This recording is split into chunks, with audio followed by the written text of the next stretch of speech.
লাউয়ের এই পদটা আমার সবথেকে বেশি ভালো লাগে। সত্যি বলতে লাউয়ের যে কোনো রেসিপির থেকেও লাউয়ের এই খোসার ভর্তাটা আমার তো ভীষণ পছন্দের। তো লেটস গো! কীভাবে বানাই আজকের এই লাউ ভর্তাটা, পুরো ভিডিওটা দেখতে থাকো আর আমার সাথে থেকো। আর একটা ছোট্ট মিষ্টি কমেন্ট করে জানিও তোমাদের কেমন লাগলো। চ্যানেলটা আমার সাবস্ক্রাইব করে দেওয়ার অনুরোধ রইল। যারা আমার নতুন বন্ধু, ফেসবুক পেজটা ফলো করে দেওয়ার অনুরোধ রইল। ভিডিওটা ভালো লাগলে একটা অবশ্যই লাইক করে দিও। তো দেখো এখানে লাউয়ের খোসাটাকে একটু মোটা মোটা করে ছুলে নিতে হবে, যেহেতু ভর্তা করব তার জন্য। বাড়িতে যেদিন লাউ আসে সেদিন আমি অপেক্ষা করে থাকি যে কোন দিন লাউয়ের খোসাটার ভর্তা বানানো যায়।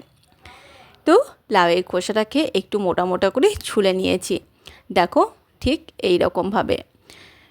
এরপর এটাকে একটু ছোট্ট ছোট্ট টুকরো করে আমাদেরকে কেটে নিতে হবে, তাতে করে লাউটা খোসাটা সেদ্ধ হতেও সুবিধা হবে আর আমাদের বাঁটতেও সুবিধা হবে। ছোট্ট ছোট্ট টুকরো করে কেটে নিয়ে ভালো করে খোসাটাকে ধুয়ে নেব। তারপর এখানে জল গরম বসিয়ে নিয়েছি, সেই জল গরমের মধ্যেই দিয়ে দেবো লাউয়ের খোসাগুলো। এই রেসিপিটা অন্ততপক্ষে একবার বানিয়ে দেখো। লাউয়ের খোসাটা ভাজা তো হয়, সেটাও তো ভালো লাগে, কিন্তু আমার মনে হয় এই ভর্তাটা বেশি ভালো লাগে, কেননা এই লাউয়ের খোসার ভর্তাটার মধ্যে একটা আলাদা রকম টেস্ট আছে, একটু বেশ মিষ্টি মিষ্টি ভাব। লাউয়ের খোসাটা এদিকে সেদ্ধ হয়ে গেছে, কড়াই বসিয়ে নিয়েছি, কড়াই দিয়ে দিচ্ছি 1 চামচ কালো জিরে। আর এখানে নিয়েছি দেখো একটা বড় সাইজের পেঁয়াজ, বেশ ঝালের জন্য কাঁচা লঙ্কা আর রসুন। কাঁচা লঙ্কাগুলো আমি এখানে 2 টুকরো করে নিয়েছি বলে অনেকটা পরিমাণ মনে হচ্ছে। 3-4টা মতন কাঁচা লঙ্কাকে আমি একটু মাঝখান দিয়ে কেটে নিয়েছি, আর রসুনটা একটু বেশি পরিমাণ নিয়েছি। ভর্তাতে রসুনের ফ্লেভারটা কিন্তু বেশ ভালো লাগে। এরপর এগুলোকে একটু হালকা করে ভেজে নেব বলতে ওই একটু লালচে রং ধরিয়ে ভেজে নেব। একটু এদিক ওদিক নাড়াচাড়া করে সমস্ত কিছু আমাদের ভাজা হয়ে গেছে। এরপর যে লাউয়ের খোসাটা সেদ্ধ করে রেখেছিলাম সেটাকে জল ছড়িয়ে নিয়েছি, সেটাই হালকা করে একটু ভেজে নেব। সেটা খোসাটা দিয়ে দিলাম। এরপর হালকা করে সমস্ত কিছুর সাথে ওই পেঁয়াজ, রসুন, কালো জিরে, কাঁচা লঙ্কার সাথে এই লাউয়ের খোসাটাকেও বেশ ভালো করে একটু ভেজে নিতে হবে। দিয়ে দেবো অল্প পরিমাণে একটু হলুদ। তোমরা এখনও হলুদটা দিতে পারো কিংবা পরে, যাই হোক এখন একটু খোসাটা ভাজার জন্য একটু হলুদটা দিয়ে দিচ্ছি।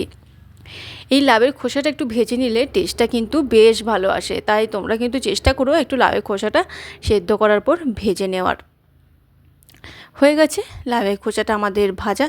এরপর এটাকে একটু ঠান্ডা করে নিয়ে তারপর আমাদেরকে এই খোসাটা এই ভেজে নেওয়ার পর বেটে নিয়েও তোমরা কিন্তু এটা পরিবেশন করতে পারো, কিন্তু আমি আজ এটাকে আরও একবার ফ্রাই করব। তার জন্য কড়াই বসিয়ে নিয়েছি, কড়াইয়ের মধ্যে কিছুটা পরিমাণ সরষের তেল আর 2টো শুকনো লঙ্কা দিয়ে নিয়েছি। লাউয়ের খোসাটাকে বেশ ভালো করে ঠান্ডা করে বেটে নিয়েছি, সেটাই দিয়ে দিলাম।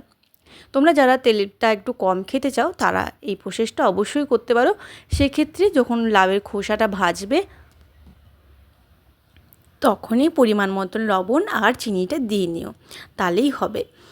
এখানে দিয়ে দিয়েছি আমি স্বাদ মতন লবণ আর মিষ্টি। এরপর এই বাটাটাকে একটু শুকনো শুকনো করে নিতে হবে।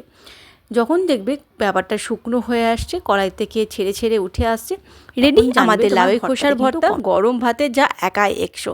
আমার এতক্ষণ বক বক শোনার জন্য তোমাদেরকে অসংখ্য ধন্যবাদ। আজ এই পর্যন্ত, দেখা হবে অন্য কোনো রেসিপিতে। তোমরা সবাই ভালো থেকো, সুস্থ থেকো। আজ আসি, টাটা।